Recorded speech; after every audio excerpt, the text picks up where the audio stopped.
ন্যায় বিচার কাকে বলা হয়, সুবিচার কাকে বলা হয়, আমার নবীর জীবনী থেকে তোমরা জেনে নাও। নবীর সাহাবী উমর ফারুক রাদিয়াল্লাহু তাআলা, উমর ফারুক রাদিয়াল্লাহু তাআলা ন্যায়পরায়ণ শাসক, ন্যায়পরায়ণ শাসক, অর্ধ পৃথিবী শাসন করেছেন। ওই উমর আল্লাহকে ভয় করতেন। শুধু তাই না, আল্লাহ পাক রব্বুল আলামিন তাকে এত তাকওয়ার পাওয়ার দিলেন, কি ব্যক্তিত্ব তার। উমর ফারুক রাদিয়াল্লাহু তাআলা আনহু মদ খাওয়ার অপরাধে নিজের সন্তানকে পর্যন্ত ছাড়েন নাই। মদ খাওয়ার অপরাধে নিজের সন্তানকে 80টা বেত মেরেছেন। কয়টা বেত? সন্তানের নাম হলো আবু শাহমা। আবু শাহমা উনি ছিলেন মিশরে। নাবিজ খেয়েছিল। মূলত নাবিজ হচ্ছে আরবের লোকেরা খায়। নাবিজ মানে রাত্রিবেলা দুধের মধ্যে শক্ত কুরমা ছেড়ে দেওয়া হয়। ওই দুধের রসটা, ওই কুরমার রসটা টেনে দুধটা লাল হয়ে যায়। এটা খুবই স্বাস্থ্যকর, আরবের লোকেরা খায়। কিন্তু নিয়ম হলো রাত্রি বিজাইয়া সকাল বেলায় খেতে হয়। দেরি করে খাইলে এটা মদ হয়ে যায়, মাতলামি চলে আসে। উমরে ফারুকের ছেলে তাই করেছে, দেরি করে খেয়েছে, এখন মাতলামি চলে আসলো। মাতলামি চলে আসলো, এটা যখন প্রমাণ হলো, মিশরের গভর্নর আমর ইবনুল আস রাদিয়াল্লাহু তাআলা আনহু তাকে 80টা বেত মারলেন। কয়টা বেত? এও আবার নিয়ম ছিল সবার সামনে মারা, কিন্তু তিনি সবার সামনে মারেন নাই, একটু গোপনে মেরেছেন। উমরে ফারুকের কানে যখন খবর পৌঁছে গেল, উমরে ফারুক বললেন, গোপনে মারলা কেন? না না, হবে না, মারতে হবে সবার সামনে। গোপনে মারলা কেন?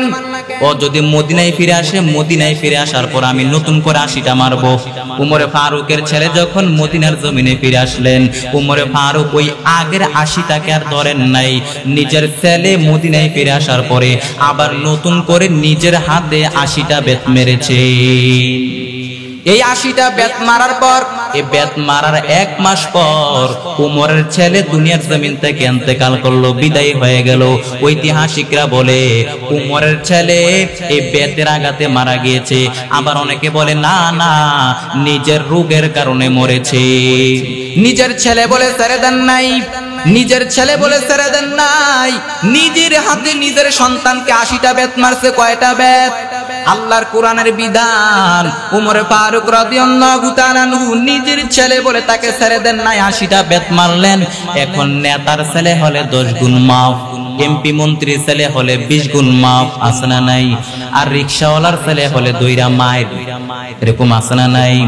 ইসলামের মধ্যে কোনো পার্সিয়ালিটি নাই। ইসলামের আইন সবার জন্য সমান। আপনি বিজনেস ম্যাগনেটের ছেলে হতে পারেন, আপনি বড় শিল্পপতির ছেলে হতে পারেন, আপনি যেই হন না কেন, ইসলামের আইন সবার জন্য সমান। ইসলামের আইন সবার জন্য সমান। উমরে ফারুক নিজের সন্তানের বেলাও তিনি কম বেশি করেন নাই। তিনি 80টা বেত মারলেন, নিজের সন্তানকে ছেড়ে দেন নাই। আরে আল্লাহর গোলাম, নবীর উম্মতের দল, ন্যায় শাসন কাকে বলা হয়, সুবিচার কাকে বলা হয়, উমরে ফারুকের কাছ থেকে জেনে নেন কে সে উমর।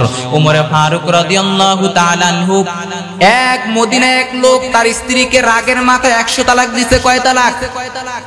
এক লোক তার স্ত্রীকে 100 তালাক দিচ্ছে, রেগে মেগে 100 তালাক দিচ্ছে। 100 তালাক দেওয়ার পর তালাক দেওয়ার নিয়ম কয়টা? 3টা দিচ্ছে। কয়টা? এইবার স্ত্রী রেগে মেগে উমরের দরবারে নালিশ করলো, ডাক দিয়া বলে, খলিফাতুল মুসলিমিন উমর, আমার স্বামী আমাকে 100 তালাক দিয়েছে, আমি বিচার চাই। হযরত ওমর বললেন, যাও তোমার স্বামীকে নিয়ে আসো। এইবার ওর স্বামীকে যখন উমরের আদালতে নিয়ে আসলো, উমরে ফারুক ডাক দিয়া বললেন, কি রে তুই তালাক দিছিস? কয়টা? করে 100টা দিছি। কেন তালাক দিলি? কয় মাথা গরম আছিল। মাথা গরম করে অনেকে তালাক দেয়, আছে না নাই? 1 তালাক, 2 তালাক, 5 তালাক, 2 তালাক, তোর মা তালাক, সব তালাক, তোর 14 গোষ্ঠী তালাক, এরকম বেয়াদব আছে না নাই? উমরে ফারুক ডাক দিয়া বললেন, তালাক দিবি 3টা, 100টা দিলি কেন? বলে মাথা গরম আছিল। উমরে ফারুক ডাক দিয়া বললেন, আত-তালাকু মিন শাআইরিল্লাহ, তালাক হচ্ছে আল্লাহর নিদর্শনের একটা, আল্লাহর বিধানের একটা নিদর্শন। তুই আল্লাহর বিধান নিয়ে খামখেয়ালি করলি, তুই আল্লাহর বিধান নিয়ে খামখেয়ালি করলি। এখন আমার আদালতের ফয়সালা হলো, 3 তালাকে তোর বউ তালাক, আর বাকি 97 তালাক তোর পিঠের উপরে পড়বে। এরকম দৃষ্টান্তমূলক শাস্তি যদি বাংলার জমিনে দেওয়া হতো, তাহলে আর কোনো তালাক থাকতো না, কোনো মেয়েকে দর্শিত করা হতো না, কোনো মেয়ের গায়ে হাত দেওয়া হতো না, যৌতুকের জন্য কোনো মেয়ের গায়ে হাত দেওয়া হতো না।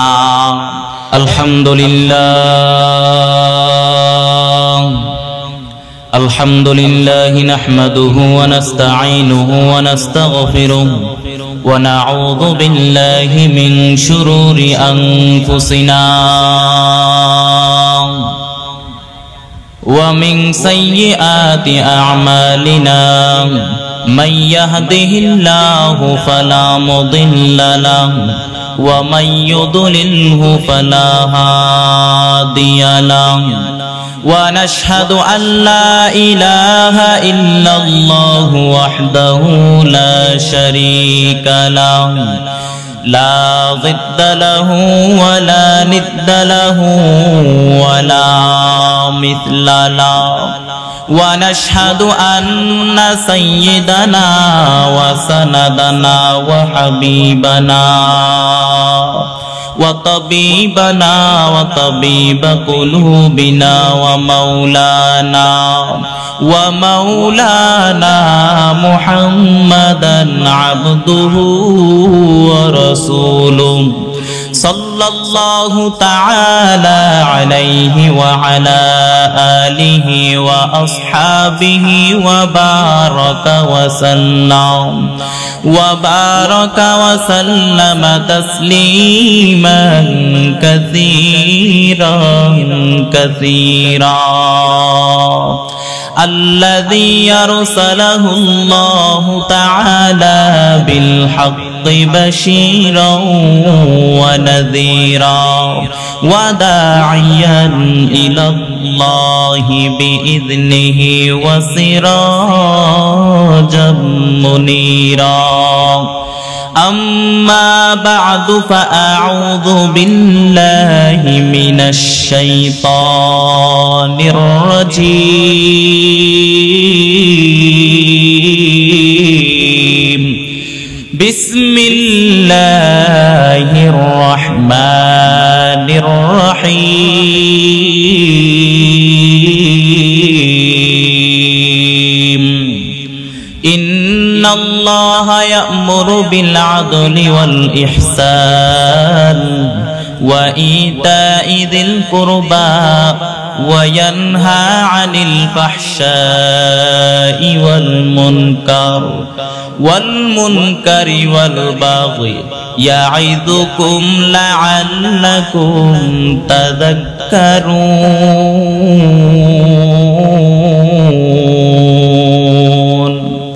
وقال النبي صلى الله عليه وسلم تركت فيكم أمرين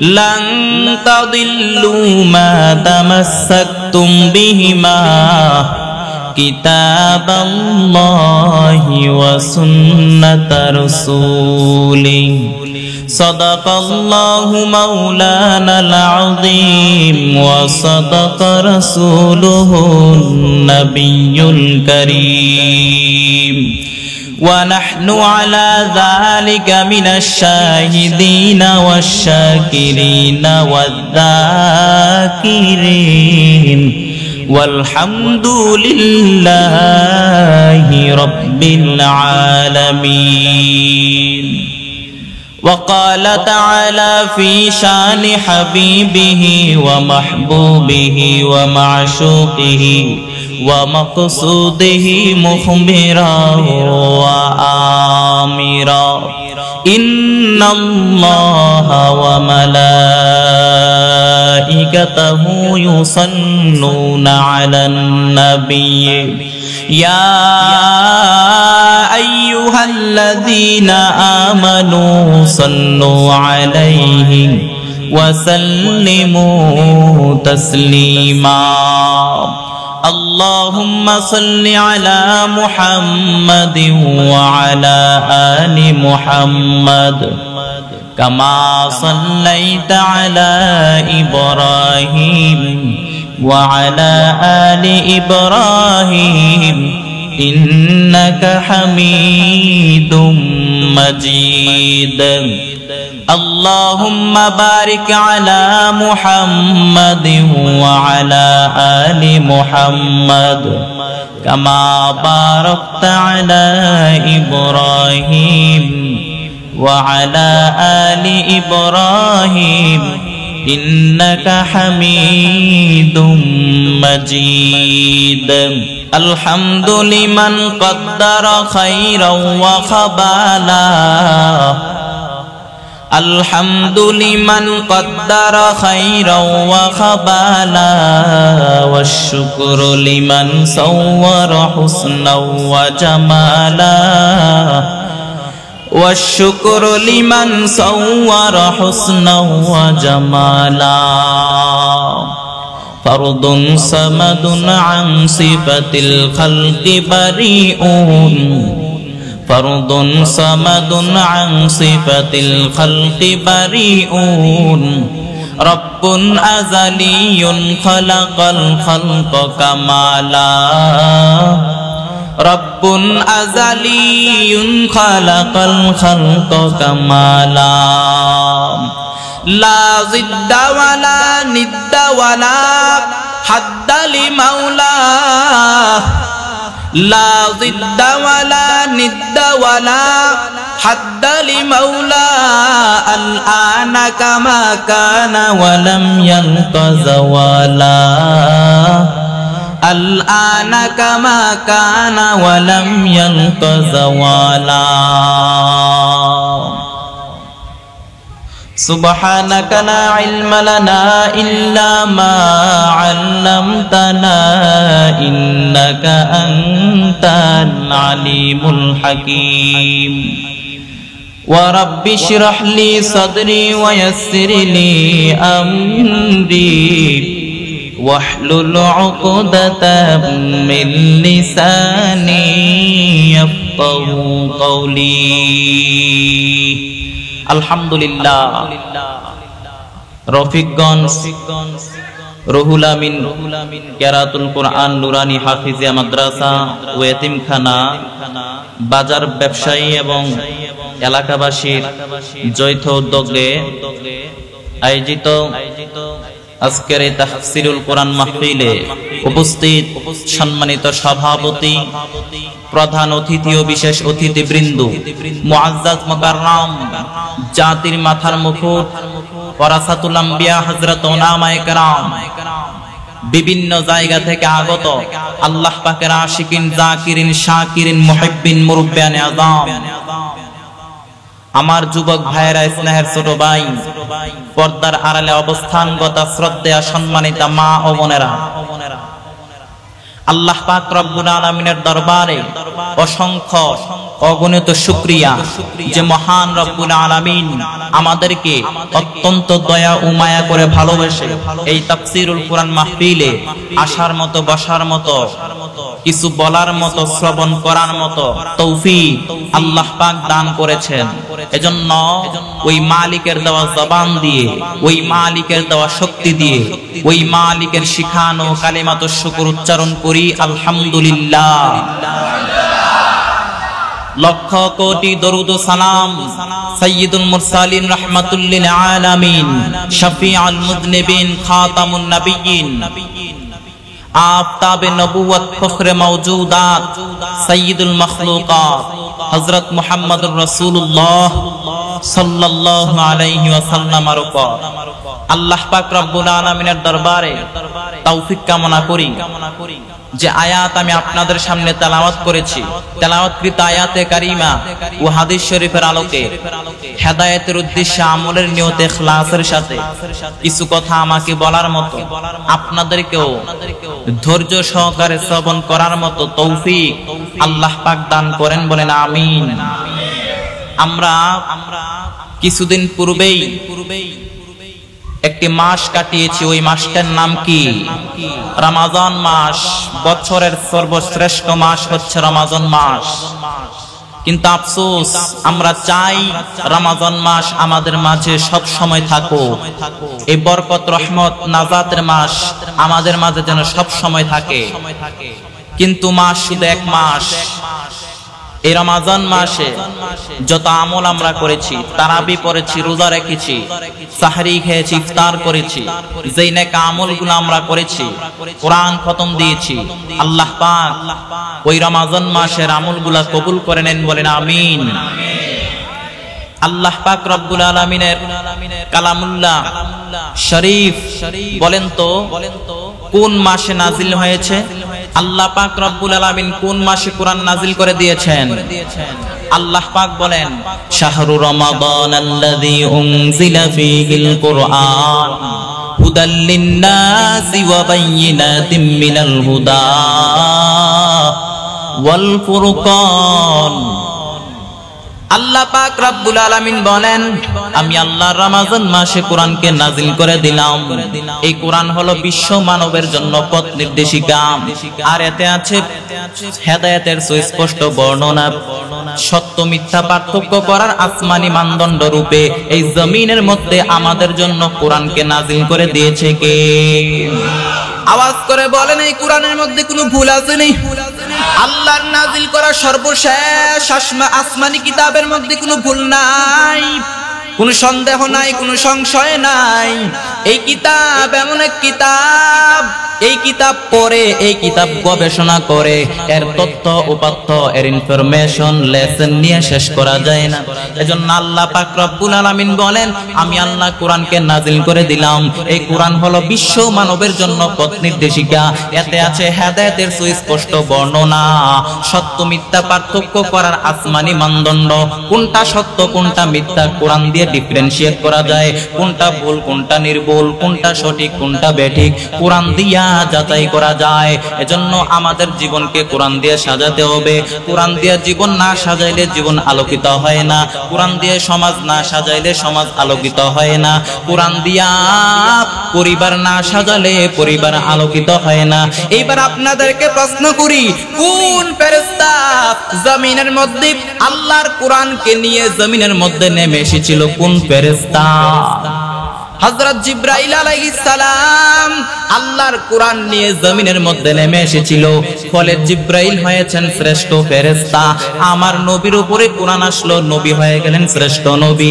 রমজান মাসে কোরআন আসলো, রমজান হয়ে গেল শ্রেষ্ঠ মাস। কদরের রাত্রে কোরআন আসলো, কদর হয়ে গেল শ্রেষ্ঠ রাত। আমরাও যদি কোরআনের সাথে সম্পর্ক লাগাই দেই, আমাদেরকেও আমাদের সম্মানও বাড়ায় দিবেন কে? এই যে আমাদের বাংলার জমিনের মধ্যে ছোট ছোট বাচ্চা ইন্টারন্যাশনাল কোরআন কম্পিটিশনে গিয়ে গোটা বিশ্বকে পেছনে ফেলে 1 নাম্বার পুরস্কার নিয়ে আসে। ছোট ছোট বাচ্চা কিচ্ছু বোঝে না, রাষ্ট্র বোঝে না, টাকা পয়সা বোঝে না, কিচ্ছু বোঝে না, কিন্তু কোরআন মুখস্থ করার কারণে, কোরআনটাকে সিনার মধ্যে ধারণ করার কারণে গোটা বিশ্বের সম্মানের চেয়ারে ওকে আসীন করে দিয়েছে কে? ই কালামে জিন্দা কুরআনে হাকিম হিকমতে উলা يزال صوت قديم جميع العلم في القرآن حكيم تقاصرت عنه أفهام الرجال بخا قرآن كلام الله بشنا قديمة نوينو এরে আল্লাহর গোলাম, এই কোরআন এমন এক কিতাব, এই কোরআনের সাথে লাগা মাত্রই সম্মান বাড়ায় দেয় কে? এই কোরআনের সাথে যে ব্যক্তি লেগে যাবে তার সম্মানই আল্লাহ তাআলা বাড়ায় দেয়। একটা কাপড়, নিম্নমানের কাপড় বাজারের, কোরআনের গিলাফ, কিন্তু কোরআনের সাথে লাগার কারণে ওই কাপড়টার সম্মান আকাশচুম্বী করে দিল কে? এই কোরআন এমন এক কিতাব, আরে আল্লাহর গোলাম, এই কোরআন দিয়ে আমাদের জীবনকে সাজাতে হবে। কোরআন দিয়ে জীবন না সাজাইলে জীবন আলোকিত হয় না। কোরআন দিয়ে পরিবার না সাজাইলে পরিবার আলোকিত হয় না। কোরআন দিয়ে সমাজ না সাজাইলে সমাজ আলোকিত হয় না। কোরআন দিয়ে যদি রাষ্ট্র না সাজানো হয়, রাষ্ট্র ন্যায়পরায়ণ রাষ্ট্র হয় না।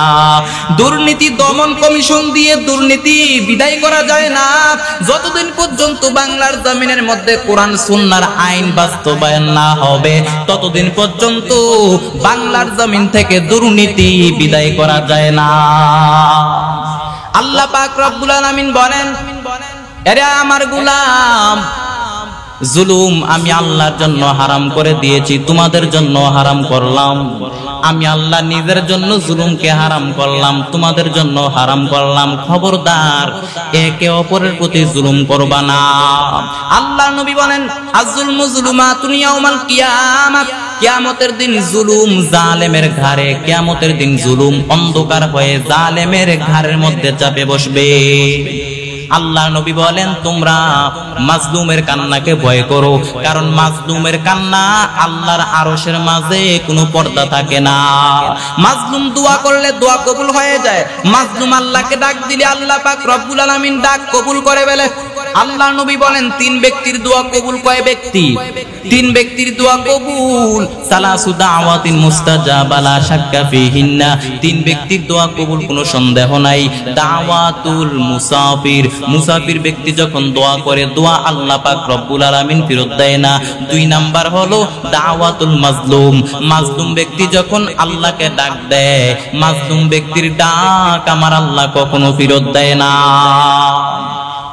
আরে আল্লাহর গোলাম, নবীর উম্মত, জালেমে মাজলুমের কান্নাকে ভয় করো, কারণ মাজলুমের কান্না আল্লাহর আরশের মধ্যে কোনো পর্দা থাকে না। এজন্য আমরা সতর্ক হয়ে যাব। জালেমের পরিণাম ফল বড় খারাপ। কোন জালেম কি জুলুম করে পার পাইছে? জালেমের পরিণাম ফল বড় খারাপ। আল্লাহ পাক রব্বুল আলামিন ফেরাউনকে অনেক ছাড় দিয়েছেন, নমরুদকে অনেক ছাড় দিয়েছেন, কিন্তু ছেড়ে দেন নাই। নমরুদ নিজেকে খোদা দাবি করতে শুরু করল। আল্লাহ পাক রব্বুল আলামিন ডাক দিয়া বলে, নমরুদ, তোরে মারতে আমার আসমানে কোনো বিশাল বাহিনীও লাগবে না, তোরে মারতে আমার কোনো ফেরেশতাও লাগবে না, তোরে মারতে আমার কোনো তরবারিও লাগবে না, তোরে মারমু আমি ল্যাংড়া মশা দিয়া। ফাআরসালাল্লাহু বাউদা, আল্লাহ তাআলা ল্যাংড়া মশা পাঠিয়ে দিলেন। ল্যাংড়া মশা নমরুদের নাকের ছিদ্র দিয়া ডুইকা মস্তিষ্কের মাঝখানে গিয়ে ইনজেকশন মারতে শুরু করলো। নমরুদ নাচানাচি করতে শুরু করলো। সবাই হাসাহাসি করে আমাদের খোদাই দিলা পায়। এতদিন সবাই নমরুদের পূজা করত আর বলতো নমরুদ সবচেয়ে বড় খোদা। আর এখন নমরুদ মাথার মধ্যে আঘাত করতে শুরু করলো, কিন্তু মশা বের হয় না। খাদেম কুদ্দাম রে ডাক দিয়া কয়, এই তোরা কই, তোরাও মার। খাদেম কুদ্দাম কই, পাইছিস কত রে? এতদিন আমাদের মারছো, এখন আমরা মারুম। খাদেম কুদ্দাম সুযোগ পাইয়া মাইর কারে কয়, গুসাইতে গুসাইতে চেহারার মানচিত্র পাল্টাই দিছে, কিন্তু মাগার মশা বের হয় না। নিজেও মারে, খাদেম কুদ্দামেও মারে, কিন্তু মশা বের হয় না। এরপরে নমরুদ কয়, আমারে জুতা মার। খাদেম কুদ্দাম সুযোগ পাইয়া মাইর কারে কয়, কাঠের জুতা দিয়া বাইরাইতে বাইরাইতে রক্তাক্ত করে নমরুদকে জমিনের মধ্যে শোয়ায় দিয়েছে। আর ল্যাংড়া মশা নমরুদের নাকের ছিদ্র দিয়া শূন্যে উড়াল মেরেছে। গোটা দুনিয়ার ক্ষমতা হাতে পাওয়ার পরেও নমরুদের ক্ষমতা নমরুদকে বাঁচায় রাখতে পারে নাই। আজকের জামানায় যারা জুলুম করবে, অত্যাচার করবে, নমরুদের উত্তরসূরি যারা বাংলার জমিনে তৈরি হবে, পৃথিবীর জমিনের মধ্যে যারা তৈরি হবে, নমরুদের মতো যারা তৈরি হবে, নমরুদের যেই দশা হয়েছিল, ফেরাউনের যেই রূপ দশা হয়েছিল, যে অবস্থা হয়েছিল, আজকের জামানায় যারা জুলুম করবে, অত্যাচার করবে, তাদের পরিণাম ফলও নমরুদের মতো হবে। ইন্নাল্লাহা ইয়া'মুরু বিল আদলি ওয়াল ইহসান ওয়া ইতা'i যিল কুরবা ওয়া ইয়ানহা 'আনিল ফাহশা'i ওয়াল মুনকারি ওয়াল বাগি ইয়া'iদুকুম লা'আল্লাকুম তাযাক্কারুন। আল্লাহ পাক রব্বুল আলামিন বলেন, আল্লাহ তাআলা আদেশ দিয়েছেন, ন্যায় বিচারের আদেশ দিয়েছেন। তিনি তোমাদেরকে ন্যায় বিচারের আদেশ দিয়েছেন, ইহসানের আদেশ তিনি তোমাদেরকে দিয়েছেন, নিকটাত্মীয়দেরকে দানের আদেশ দিয়েছেন। এরপরে তিনি তোমাদেরকে নিষেধ করেছেন অশ্লীলতা থেকে, তিনি তোমাদেরকে নিষেধ করেছেন মন্দ কাজ থেকে, খারাপ কাজ থেকে তিনি তোমাদেরকে নিষেধ করেছেন। তিনি তোমাদেরকে উপদেশ দেয় যাতে করে তোমরা উপদেশ গ্রহণ করো, শিক্ষা গ্রহণ করো। করলেন কয়টা জিনিসের? তিনটা জিনিসের আদেশ করলেন। ইন্নাল্লাহা ইয়া'মুরু বিল আদল, আল্লাহ পাক রব্বুল আলামিন বলেন ন্যায় বিচারের আদেশ আমি আল্লাহ তোমাদেরকে দিলাম, সুবিচারের আদেশ তোমাদেরকে দিলাম। এরপরে 2 নাম্বার বললেন তোমরা ইহসান করো, একে অন্যের প্রতি ইহসান করো, অনুগ্রহ করো, সহানুভূতি করো। এরপরে নিকটাত্মীয়দেরকে তোমরা দান করো, নিকটাত্মীয়দেরকে দান করো। এরপরে 3টা জিনিস থেকে আল্লাহ আমাদেরকে নিষেধ করলেন। কয়টা জিনিস? 3টা জিনিসের আদেশ করলেন, আবার 3টা জিনিসের নিষেধ করলেন, বারণ করলেন। আল্লাহ বলেন ফাহশা ওয়াল মুনকার, অশ্লীলতা থেকে তোমাদেরকে নিষেধ করলাম। মন্দ কাজ থেকে, যত ধরনের খারাপ কাজ আছে, অশ্লীল কাজ আছে, মন্দ কাজ আছে, সমস্ত মন্দ কাজ থেকে তোমাদেরকে নিষেধ করলাম। এরপর অবাধ্যতা, সীমা লঙ্ঘন থেকে তোমাদেরকে বারণ করলাম। এই 3টা জিনিস থেকে আমাদেরকে নিষেধ করলেন। 3টা বিষয়ে আদেশ করলেন, 3টা বিষয়ে নিষেধ করলেন। এই হলো সরল অনুবাদ। আল্লাহ পাক রব্বুল আলামিন ন্যায় বিচারের আদেশ দেন, আদলের আদেশ দেন। আদল শব্দটা সবাই না বুঝলেও আদালত শব্দটা তো বুঝেন, যেখানে বিচার কার্য ফয়সালা করা হয়, যেখানে সুবিচার হবে, ন্যায় বিচার হবে, সুশাসন হবে। কিন্তু ভাগ্যের কি নির্মম পরিহাস, কি দুর্ভাগ্য জাতি আমরা, ওইখান থেকে মিথ্যা সাক্ষী দিয়ে মন মতো রায় দিয়ে দেওয়া হয়। ঠিক কিনা? মন মতো রায় দিয়ে দেওয়া হয়। সুবিচার, ন্যায় বিচার, এর ইংরেজি হলো জাস্টিস। সুবিচার, ন্যায় বিচার, ন্যায় শাসন। সমস্ত নবীর মিশন ছিল জাস্টিসকে, সুবিচার, ন্যায় শাসনকে নিশ্চিত করা। প্রত্যেকটা আসমানি কিতাবের মূল শিক্ষা ছিল ন্যায় বিচারকে সমাজের মধ্যে এনশিওর করা, ন্যায় বিচারকে নিশ্চিত করা, সুনিশ্চিত করা। এই বাংলার জমিন থেকে, এই বাংলার জমিনটাকে যদি আমরা মানবিক একটা বাংলার জমিন বানাতে চাই, শান্তির সমাজ বানাতে চাই, শান্তির দেশ বানাতে চাই, সমৃদ্ধ একটা দেশ বানাতে চাই, তাহলে যে পয়েন্টগুলো আয়াতের মধ্যে বলা আছে সবগুলো পয়েন্টের বাস্তবায়ন লাগবে। সমাজের মধ্যে অন্যায়, অবিচার, অপরাধ, বিশৃঙ্খলা আছে না নাই? এর একটাই কারণ, সমাজের মধ্যে জাস্টিস নাই, ন্যায় বিচার নাই, সুশাসন নাই। সুশাসনের দরকার আছে না নাই? পশ্চিমারা আমাদেরকে সুশাসন শিখায়, জাস্টিস শিখায়। পশ্চিমারা আমাদেরকে ন্যায় বিচার শিখায়, আর ন্যায় বিচার তো শিখায় ইসলাম, ন্যায় বিচার তো শিখায় আমার নবী। ন্যায় বিচার কাকে বলা হয়, সুবিচার কাকে বলা হয়, আমার নবীর জীবনী থেকে জেনে নাও, ইসলাম থেকে জেনে নাও। আরে আল্লাহর গোলাম, ন্যায় বিচার কাকে বলা হয়, সুবিচার কাকে বলা হয়, আমার নবীর জীবনী থেকে তোমরা জেনে নাও। নবীর সাহাবী উমর ফারুক রাদিয়াল্লাহু তাআলা, উমর ফারুক রাদিয়াল্লাহু তাআলা ন্যায়পরায়ণ শাসক, ন্যায়পরায়ণ শাসক, অর্ধ পৃথিবী শাসন করেছেন। ওই উমর আল্লাহকে ভয় করতেন। শুধু তাই না, আল্লাহ পাক রব্বুল আলামিন তাকে এত তাকওয়ার পাওয়ার দিলেন, কি ব্যক্তিত্ব তার। উমর ফারুক রাদিয়াল্লাহু তাআলা আনহু মদ খাওয়ার অপরাধে নিজের সন্তানকে পর্যন্ত ছাড়েন নাই। মদ খাওয়ার অপরাধে নিজের সন্তানকে 80টা বেত মেরেছেন। কয়টা বেত? সন্তানের নাম হলো আবু শাহমা। আবু শাহমা উনি ছিলেন মিশরে। নাবিজ খেয়েছিল। মূলত নাবিজ হচ্ছে আরবের লোকেরা খায়। নাবিজ মানে রাত্রিবেলা দুধের মধ্যে শক্ত কুরমা ছেড়ে দেওয়া হয়, ওই দুধের রসটা, ওই কুরমার রসটা টেনে দুধটা লাল হয়ে যায়। এটা খুবই স্বাস্থ্যকর, আরবের লোকেরা খায়। কিন্তু নিয়ম হলো রাত্রি বিজাইয়া সকাল বেলায় খেতে হয়। দেরি করে খাইলে এটা মদ হয়ে যায়, মাতলামি চলে আসে। উমরে ফারুকের ছেলে তাই করেছে, দেরি করে খেয়েছে, এখন মাতলামি চলে আসলো। এটা যখন প্রমাণ হলো, মিশরের গভর্নর আমর ইবনুল আস রাদিয়াল্লাহু তাআলা আনহু তাকে 80টা বেত মারলেন। কয়টা বেত? এও আবার নিয়ম ছিল সবার সামনে মারা, কিন্তু তিনি সবার সামনে মারেন নাই, একটু গোপনে মেরেছেন। উমরে ফারুকের কানে যখন খবর পৌঁছে গেল, উমরে ফারুক বললেন, গোপনে মারলা কেন? না হবে না, মারতে হবে সবার সামনে। গোপনে মারলা কেন? ও যদি মদিনায় ফিরে আসে, মদিনায় ফিরে আসার পর আমি নতুন করে 80টা মারবো। উমরে ফারুকের ছেলে যখন মদিনার জমিনে ফিরে আসলেন, উমরে ফারুক ওই আগের 80টাকে আর ধরেন নাই। নিজের ছেলে মদিনায় ফিরে আসার পরে আবার নতুন করে নিজের হাতে 80টা বেত মেরেছে। এই 80টা বেত মারার পর, এই বেত মারার 1 মাস পর উমরের ছেলে দুনিয়ার জমিন থেকে ইন্তেকাল করলো, বিদায় হয়ে গেল। ঐতিহাসিকরা বলে উমরের ছেলে এই বেতের আঘাতে মারা গিয়েছে। আবার অনেকে বলে না, নিজের রোগের কারণে মরেছে। নিজের ছেলে বলে ছেড়ে দেন নাই, নিজের হাতে নিজের সন্তানকে 80টা বেত মারছে। কয়টা বেত? আল্লাহর কোরআনের বিধান।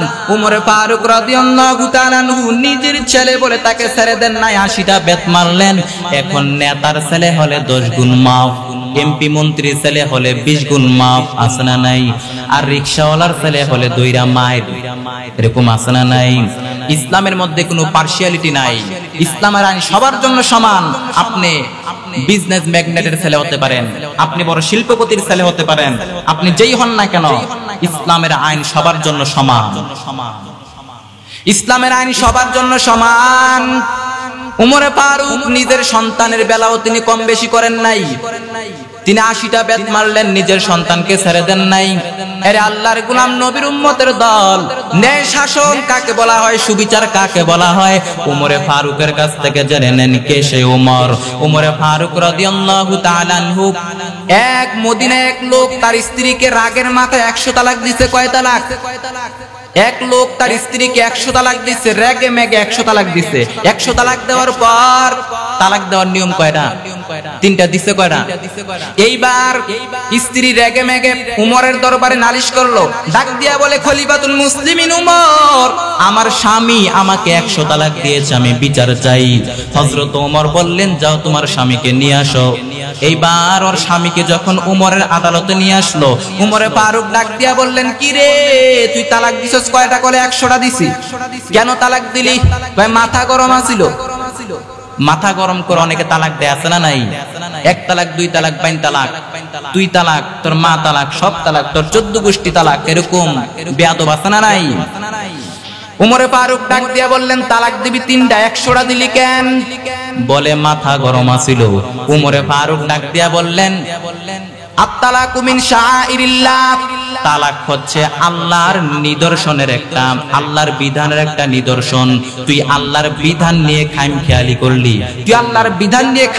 করলি, এখন আমার আদালতের ফয়সালা হলো 3 তালাকে তোর বউ তালাক, আর বাকি 97 তালাক তোর পিঠের উপরে পড়বে। এরকম দৃষ্টান্তমূলক শাস্তি যদি বাংলার জমিনে দেওয়া হতো, তাহলে আর কোনো তালাক থাকতো না, কোনো মেয়েকে দর্শিত করা হতো না, কোনো মেয়ের গায়ে হাত দেওয়া হতো না, যৌতুকের জন্য কোনো মেয়ের গায়ে হাত দেওয়া হতো না। এরে আল্লাহর গোলাম, কে সেই উমরে ফারুক? ন্যায়পরায়ণ শাসক, অর্ধ পৃথিবী শাসন করেছেন এমনি এমনি না। একবার এক বাবা এসে বললেন, এই উমরে ফারুক, খলিফাতুল মুসলিমিন উমর, আমার সন্তানটা কথা শুনে না, আমার ছেলেটা কথা শুনে না, বেয়াদব। উমরে ফারুক ডাক দিয়া বললেন, বাবা তুমি নাকি তোমার বাবার কথা শোনো না, এটা তো কবিরা গুনাহ। এইবার ছেলেটা ডাক দিয়া বলে, খলিফাতুল মুসলিমিন উমর, সব দায়িত্ব কি আল্লাহ ছেলে মেয়েকে দিয়েছে? পিতা মাতাকে কি আল্লাহ কোনো দায়িত্ব দেয় নাই? উমরে ফারুক বললেন, অবশ্যই দিয়েছে। তাহলে বলে আমার আব্বার দায়িত্ব কি? উমরে ফারুক ডাক দিয়া বললেন, প্রাইমারিলি 3টি দায়িত্ব। প্রথমত 3টি দায়িত্ব। 1 নাম্বার দায়িত্ব হলো এক নাম্বার দায়িত্ব সন্তানের জন্য ভালো একটা মায়ের ব্যবস্থা করে দেওয়া। 2 নাম্বার দায়িত্ব হলো আইয়ুহসিনা ইসমাহু, সন্তানের জন্য সুন্দর একটা নাম রেখে দেওয়া। 3 নাম্বার ইউআল্লিমুহুমুল কিতাব, সন্তানের জন্য সুন্দর একটা নাম রেখে দেওয়া। এই 3টা দায়িত্ব বাবার। এবার ছেলে ডাক দিয়া কয়, ওমরে ফারুক, আমার আব্বাই 3টার একটাও করে নাই। ওমরে ফারুক রেগে গেলেন, বাবার কাঁধে ধরে ডাক দিয়া বললেন, কিরে তুই ছেলের জন্য বিচার নিয়ে আসলি, তোর 3টা দায়িত্বের একটা দায়িত্ব তুই পালন করিস নাই, একটা দায়িত্ব তুই পালন করিস নাই। ছেলেটা ডাক দিয়া বলে, ওমরে ফারুক, আমার মা একজন নর্তকী মাজুসি, আমার মার মধ্যে কোনো আদব টাদব নাই, আমার মায়ের কাছ থেকে আমি কোনো ভালো শিক্ষা পাই নাই। সুন্দরী দেখে আমার আব্বাই আমার মারে বিয়ে করছে, আমার মায়ের কাছ থেকে কোনোদিন ভালো শিক্ষা পাই নাই। এরপরে আমার আব্বাই আমার নাম রাখছে চামচিকা। কি নাম দেখছেন? কত সুন্দর নাম ইসলামের। অনেকে নাম রাখে আকাশ বাতাস হৃদয়, আছে না নাই? কত সুন্দর ইসলামিক নাম, ইসলামিক নামগুলো রাখতে চায় না। কত সুন্দর ইসলামিক নাম, আব্দুর রহমান, আব্দুর রাহিব, আবু উবাইদা, হুজাফা, রাইয়ান, কত সুন্দর ইসলামিক নাম রাখতে চায় না, আজে বাজে নাম রাখে, আকাশ বাতাস। এজন্য ছেলেটা ডাক দিয়া বলে, ওমরে ফারুক, আমার আব্বা আমাকে ভালো একটা নাম রাখে নাই, আমার নাম দিয়েছে চামচিকা। এটা একটা নাম হইলো? এরপরে ওয়ালাম ইউআল্লিমনি হারফাম মিন কিতাবিল্লাহ, এরপরে আমার আব্বা আল্লাহর কোরআনের একটা অক্ষরও আমারে শিক্ষা দেয় নাই। ওমরে ফারুক রেগে গেলেন, বাবাকে ধরে মারতে শুরু করলেন, আর ডাক দিয়া বললেন, কিরে তোর ছেলের জন্য তুই বিচার নিয়ে আসলি, তোর 3টা দায়িত্বের একটা দায়িত্ব তুই পালন করিস নাই, ছেলের জন্য বিচার নিয়ে আসলি, ছেলেকে তুই ভালো শিক্ষা দিতে পারস নাই, ছেলেকে কোরআন শিক্ষা দেশ নাই, কেন দেশ নাই? বাবাকে মারতে শুরু করলেন। আরে আল্লাহর গোলামের জন্য ছেলেকে কোরআন শিক্ষা দেওয়ার দরকার আছে না নাই? ছেলের জন্য সুন্দর একটা নাম রাখবেন, কোরআন শিক্ষা দিবেন ছেলেকে, এরপরে ছেলের জন্য একটা সুন্দর মায়ের ব্যবস্থা করবেন, সন্তানের জন্য সুন্দর একটা ভালো একজন মায়ের ব্যবস্থা করবে। কে সে? ওমরে ফারুক ন্যায় বিচার করতেন। ওমরে ফারুক রাদিয়াল্লাহু তাআলা আনহু ন্যায় বিচার করতেন।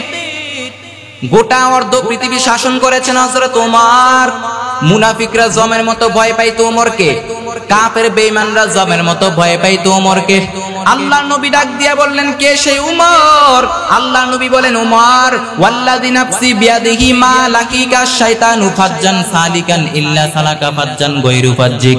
আল্লাহর নবী ডাক দিয়া বললেন, ওমর, শয়তান তোমারে যেই রাস্তা দিয়া আসতে দেখে, শয়তান ওই রাস্তা ছেড়ে দিয়ে অন্য রাস্তায় হাঁটে। কি পাওয়ার আল্লাহ তাকে দান করলেন। এরপরে আল্লাহর নবী বলেন, লা নাবিয়া বাদি ওয়ালা রাসূলা, আমি নবীর পরে কোনো নবীও নাই, আমি রাসূলের পরে কোনো রাসূলও নাই। লাউ কানা বাদি নাবিয়্যান লাকানা ওমর, তবে আমি নবীর পরে যদি অন্য কারো নবী হওয়ার যোগ্যতা থেকে থাকে, আমার ওমরের মধ্যে সেই যোগ্যতা আছে। কে সে ওমর? মুনাফিকরা জমের মতো ভয় পাইতো, কাফের বেঈমানরা জমের মতো ভয় পাইতো ওমরকে। একবার এক মুনাফিক নবীর বিচার মানে নাই, নবীর বিচার না মানে চলে গেল আবু বকরের কাছে। আবু বকর বললেন, আমি এই বিচারের ফয়সালা করতে পারবো না, কারণ যেই জায়গায় নবী বিচার করেছেন, নবীজির বিচারের উপরে অন্য কারো বিচার করার দুনিয়ার কারো ক্ষমতা নাই। লোকটি চলে গেল উমরের কাছে, গিয়া বললেন, উমর, আমি সানি করাইতে আসছি, দ্বিতীয় বিচারের জন্য আসছি। হযরত ওমর বললেন, প্রথম বিচার কে করেছে? বলে মুহাম্মদ সাল্লাল্লাহু আলাইহি ওয়াসাল্লাম। বলে মুহাম্মদের বিচার কি তোর পছন্দ হয় নাই?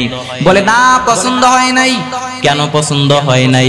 বলে তিনি ইহুদির পক্ষে রায় দিয়েছেন, আমি মুসলমান, আমার বিপক্ষে তিনি রায় দিয়েছেন, এজন্য আমি মুসলমান হিসেবে নবীর বিচারটাকে মেনে নিতে পারলাম না।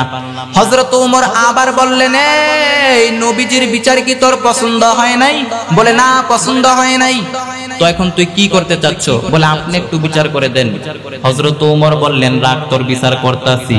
হযরত ওমর ঘরের ভিতরে ঢুকলেন, ঘরের ভিতরে ঢুকে খোলা তরবারি নিয়ে আসলেন। তরবারি আনার পর এক কোপ দিয়ে শরীর থেকে মাথা আলাদা করে দিলেন। সে ছিল মুনাফিক। আজকের জামানায় যদি এরকম ওমর হতো তাহলে ইসলামের শত্রুরা ইসলাম নিয়ে বান্দ্রামি করতে পারতো না। কোন বেঈমান নাস্তিক আমার নবীর বিরুদ্ধে কথা বলতে পারতো না। একজন উমর দরকার আমাদের, একজন উমর দরকার। কে সেই উমর? 22 জায়গায়, কোরআনের 22 জায়গায় আল্লাহ পাক রব্বুল আলামিন উমরের পক্ষে আয়াত নাযিল করে দিলেন। কয় জায়গায়? কোরআনের 22 জায়গায় আল্লাহ তাআলা উমরের পক্ষে আয়াত নাযিল করে দিলেন। আরেক মুনাফিক, মুনাফিকদের সর্দার উবাই, আব্দুল্লাহ ইবনে উবাই ইবনে সালুল মারা গেল। মুনাফিকদের সর্দার। আমার নবী তার জানাজার নামাজ পড়ানোর জন্য রওনা হয়ে গেলেন। আমার নবীর সাথে দাওয়াতে যাইতো, নবীর সাথে যুদ্ধের ময়দানে যাইতো, নবীর সাথে খাওয়া দাওয়া করত। সে ছিল মুনাফিক, মুনাফিকদের সর্দার। ওই মুনাফিক সর্দার মারা গেল। ওই মুনাফিক সর্দার মারা যাওয়ার পর ওই মুনাফিকের ছেলে আব্দুল্লাহ নবীর কাছে চলে আসলো। নবীকে ডাক দিয়া বলে, ও পয়গম্বর, ও নবী, আমার আব্বা মুনাফিকদের সর্দার, আপনিও জানেন আমিও জানি। ও নবী, আমার বাবা তো মারা গিয়েছে। ও নবী, আমি চাই আপনি আমার বাবার জানাজার নামাজের ইমামতি করবেন, জানাজার নামাজের ইমামতি করবেন। ও নবী, আমার আব্বা মুনাফিক, আমিও জানি আপনিও জানেন, কিন্তু আমার তো আব্বা, আমার তো মায়া লাগে। আপনি একটু আমার বাবার জানাজার নামাজটা পড়ায় দেন। আপনার গায়ের একটা জুব্বা আমার বাবাকে দিয়ে দিবেন। আমার নবী তো মায়ার নবী, দয়ার নবী, রহমতের নবী। আমার নবী জানাজার নামাজ পড়ানোর জন্য রওনা হয়ে গেলেন। পেছন থেকে হযরত উমর জামা টেনে ধরলেন আর ডাক দিয়া বললেন, নবী, আপনি জানাজার নামাজ পড়াইতে পারবেন না, জানাজার নামাজ পড়াইবেন না। নবী, সে মুনাফিক, বিভিন্ন ভাবে আপনাকে কষ্ট দিয়েছে। ও নবী, যুদ্ধের ময়দান থেকে পেছন থেকে অনেক লোক নিয়ে ভেগে গিয়েছে। ও নবী, আপনি তার জানাজার নামাজ পড়াইবেন না। ও নবী, আপনাকে বিভিন্ন ভাবে কষ্ট দিয়েছে, ইসলামের ঘোর দুশমন, ইসলামের বিরোধিতা করেছে, সে মুনাফিকদের সর্দার, আপনি তার জানাজার নামাজ পড়াইবেন না। আমার নবী তো দয়ার নবী, মায়ার নবী। আমার নবী জানাজার নামাজ পড়ানোর জন্য রওনা হয়ে গেলেন। জানাজার নামাজ পড়াইলেন, এরপরে লম্বা দোয়া করলেন, নিজের গায়ের জুব্বা মুবারক মুনাফিকের গায়ের মধ্যে দিয়ে দিলেন। দোয়া করলেন, নিজের মুখের লালা মুবারক ওই মুনাফিকের মুখের মধ্যে দিয়ে দিলেন। আমার নবী জানাজার নামাজ পড়াইয়া যখন ফিরে আসতেছিলেন, চলে আসতেছিলেন, আল্লাহ তাআলা কোরআনের আয়াত নাযিল করে দিলেন। উমরের পক্ষে আল্লাহ তাআলা কোরআনের আয়াত নাযিল করলেন, ইস্তাগফিরু লাহুম আও লা তাস্তাগফিরু লাহুম ৭০ মাররা। আল্লাহ ডাক দিয়া বললেন, ও পয়গম্বর, ও নবী, আপনার পক্ষে আমি আয়াত নাযিল করতে পারলাম না, উমরের পক্ষে আয়াত নাযিল করে দিলাম। ও নবী, আপনি জানাজার নামাজ পড়েন বা নাই পড়েন, আপনি তার জন্য দোয়া করেন বা নাই করেন, জুব্বা দেন বা না দেন, আপনি ৭০ বারও যদি তার জন্য ইস্তেগফার করেন, আমি আল্লাহ মুনাফিকের ক্ষমা করব না। ও নবী, মুনাফিকরা থাকবে জাহান্নামে। উমরে ফারুকের পক্ষে আল্লাহ তাআলা কোরআনের আয়াত নাযিল করে দিলেন। আল্লাহ ডাক দিয়ে বললেন, ও নবী, আপনি তার জন্য ইস্তেগফার একবার না, দুইবার না, ৭০ বারও যদি আপনি তার জন্য ইস্তেগফার করেন, আমি আল্লাহ তাকে মুনাফিকের ক্ষমা করব না। ও নবী, ইসলামের বড় ক্ষতি করেছে, ইসলামের ঘোর দুশমন, পেছন থেকে লোক নিয়ে ভেগে গিয়েছে যুদ্ধের ময়দানে, আমি আল্লাহ মুনাফিকের ক্ষমা করব না। মুনাফিকের ঠিকানা হলো জাহান্নাম। আল্লাহ তাআলা কোরআনের মধ্যে জানায় দেয়, ইন্নাল মুনাফিকিনা ফিদ-দারকিল আসফালি মিনান নার ওয়া লান তাজিদা লাহুম নাসীরা। আল্লাহ পাক রব্বুল আলামিন বলেন, মুনাফিকরা থাকবে জাহান্নামের সর্বনিম্ন স্তরে। মুনাফিকদের আলামত তিনটা। কয়টা? আয়াতুল মুনাফিকি সালাস। মুনাফিকের আলামত তিনটা। ইদা হাদ্দাসা কাযাবা, মুনাফিক যখন কথা বলে মিথ্যা বলে। ওয়া ইদা ওয়াদা আখলাফা, মুনাফিক যখন ওয়াদা দেয় খেলাফ করে। ওয়া ইদা তুমিনা খানা, আমানত রাখলে খেয়ানত করে। মুনাফিকেরা জমের মতো ভয় পাইতো উমরকে। কে সেই উমর? একটা উমরের দরকার, একজন উমর গোটা বিশ্বটাকে সোজা করে দিবে, মাজলুমের উপর জালেমের জুলুমের অবসান ঘটায় দিবে। একটা উমর গোটা পৃথিবীটাকে সাম্য, শান্তি আর সমৃদ্ধ, গোটা পৃথিবীটাকে ইনসাফ আর ভালোবাসা দিয়ে পরিপূর্ণ করে দিবে। একটা উমরের অপেক্ষায় আমরা, ইমাম মাহাদির অপেক্ষায় আমরা। আরে আল্লাহর গোলাম, ওই উমর ন্যায়পরায়ণ শাসক, তিনি ন্যায় বিচার করতেন। ন্যায় বিচারের দরকার আছে না নাই? ন্যায় বিচার করার তৌফিক আল্লাহ পাক আমাদেরকে দান করেন, বলেন আমিন। সমাজের মধ্যে যদি কেউ অন্যায় করে, অত্যাচার করে, জুলুম করে, আল্লাহর নবী বলেন, মান রাআ মিনকুম মুনকারান ফালিয়ুগাইয়িরহু বিয়াদিহি ফা ইল্লাম ইয়াস্তাতি ফাবিকলবি ফাবিলিসানিহি। আল্লাহর নবী বলেন, সমাজের মধ্যে যদি কেউ অত্যাচার করে, সমাজের মধ্যে যদি কেউ অন্যায় করে, জুলুম করে, পারলে ক্ষমতা থাকলে হাত দিয়ে জমিনের মধ্যে গেড়ে দাও। যদি তা সামর্থ্য না থাকে, ক্ষমতা না থাকে, ফা ইল্লাম ইয়াস্তাতি ফাবিলিসানিহি, তাহলে জবান দিয়া প্রতিবাদ করো। তাও যদি সামর্থ্য না থাকে, ক্ষমতা না থাকে, তাহলে অন্তরে অন্তরে ধারণা রাখো কেমন করে জালেমের জুলুম সমাজ থেকে বিদায় করা যায়। এটা দুর্বল ইমানের পরিচয়। চুপ থাকলেই মুমিন হওয়া যায় না, চুপ থাকলেই ইমানদার হওয়া যায় না। কেননা আযাব আর গজব যখন আসবে, শুধু জালেমরা মরবে না, আলেমরাও মরবে, ঠিক কিনা? এজন্য জালেমের বিরুদ্ধে প্রতিবাদ করার দরকার আছে না নাই? আমরা যেন প্রতিবাদ করতে পারি জালেমের বিরুদ্ধে। আল্লাহ পাক রব্বুল আলামিন তৌফিক দান করেন, বলেন আমিন।